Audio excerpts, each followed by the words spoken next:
Here, shut up. I'll take this one. So you got the last one.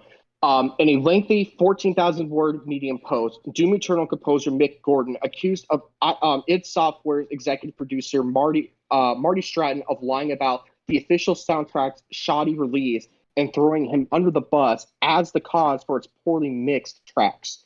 According to Gordon, working on the soundtrack to Doom Eternal was a nightmare from start to finish, both when working on the game itself, including for an 11-month stretch without pay, and later when he claims id Software surprise announced that an OST album would be included with the game's collector's edition without previously informing Gordon of any plans for such a project. In his new Uh, post, Gordon said he had to crunch for 18 to 20-hour days to meet its deadline for the OST. okay, that game deserved a reward for their music and for the gameplay. Two, the composer is just being very rude about it. The game is wonderful. Music is wonderful. I don't think they're talking about the. I don't think they're saying the performance of it. I think they're saying that in the process of creating it was a nightmare. Just because something was hard to work was hard to create.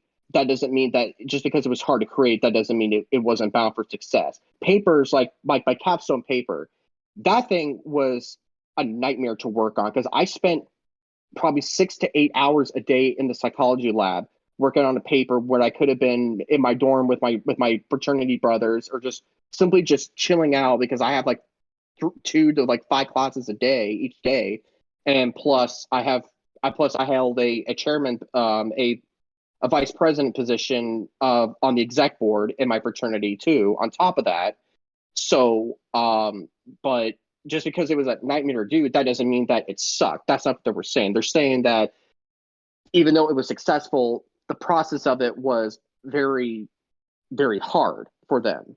And I think they're just trying to make it aware that, hey, yeah, this I'm glad that this was successful, but just know I went through hell making this. And like for my paper, even though that I made 20 pages of content on my paper, I got an A on it. It was probably one of the most successful papers I've ever written, but boy, that shit was hard. And I was fried after my class was done and I graduated. My brain was done. I could not think anymore. I didn't want my fingers anywhere near a computer or a keyboard or anything. I think that's what they're trying to say. So I'll continue on here. So Gordon claims that he didn't get to hear the final soundtrack until its release, and said the results of the OST's careless editing and its obvious technical faults, mistakes, and errors left him stunned. Alongside my direct contribution were an additional 47 tracks made by poorly editing together bits and pieces taken from my in-game score, he wrote. They exhibited the same thoughtless disregard for basic music fundamentals that plagued the preliminary edits id Software showed me a week earlier. In addition, Gordon claims that he never approved the soundtrack's release, wasn't paid until he was 8 months through its production, wasn't informed that he'd be working on the soundtrack until Doom Eternal's Collector's Edition was advertised to the public. Stratton offered him a six-figure sum to stay quiet about the matter. Doom Eternal's 59-track OST was marred by controversy back in 2020 when word got out that Gordon only mixed 11 or so out of the 59 tracks for the game's collector's edition. Fans noted the game's tracks sounded flat in comparison to the quality of work found on Gordon's previous works. This led to harassment campaigns against id's lead audio designer Chad Mossholder, the person credited on the tracks fans had complaints with. Coming to the defense of Mossholder, its producer Stratton made a lengthy Reddit post in May that year, claiming that a failure on Gordon's part to submit his music on time led to the OST's multiple delays, leaving Mossholder to pick up the pieces with the OST's 4 dozen other tracks. Stratton concluded his post by saying that the company won't be working with Gordon for Doom Eternal's DLC and wished him luck on his future endeavors. In today's Medium blog, Gordon claims that he and Stratton discussed his concerns about the OST's bungled release over a Skype call, in which tensions simmered over. After he spent some time chastising me for my lack of public support, he charged that the failure of the OST was entirely my fault, Gordon alleges. I shot back that it wasn't my decision to include 47 poorly edited tracks.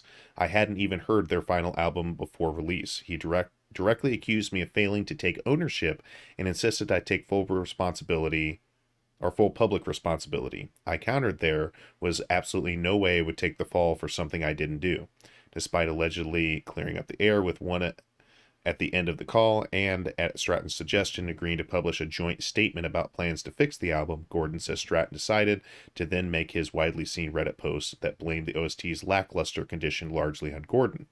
Marty's post severely impacted my professional personal reputation. In releasing this statement, I'm exercising my right to defend myself, Gordon wrote on Twitter today. And this was on the 16th.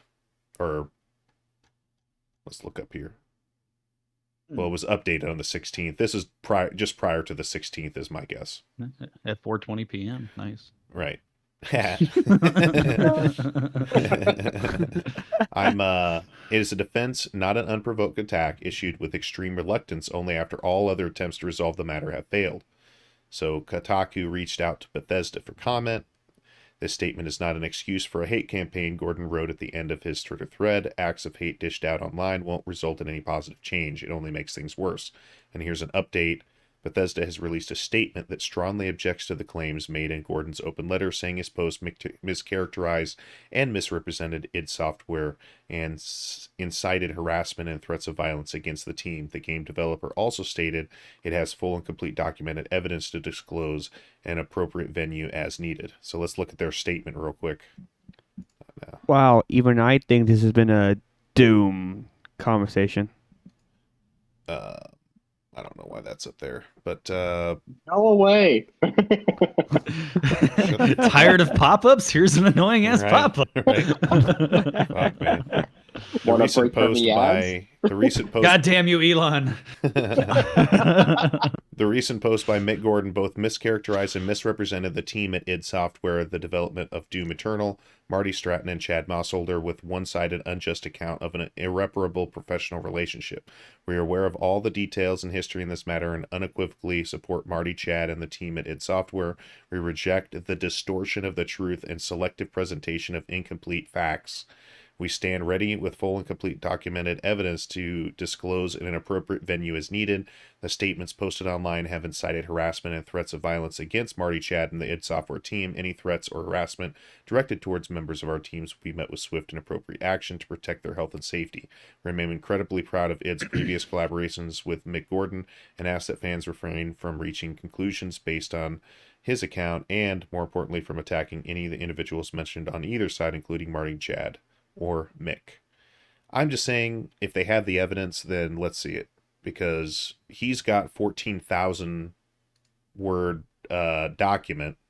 I'm not going to read through all of it, but I'm just saying, like, he has individual documents with, he's got screenshots. They're going to have to come with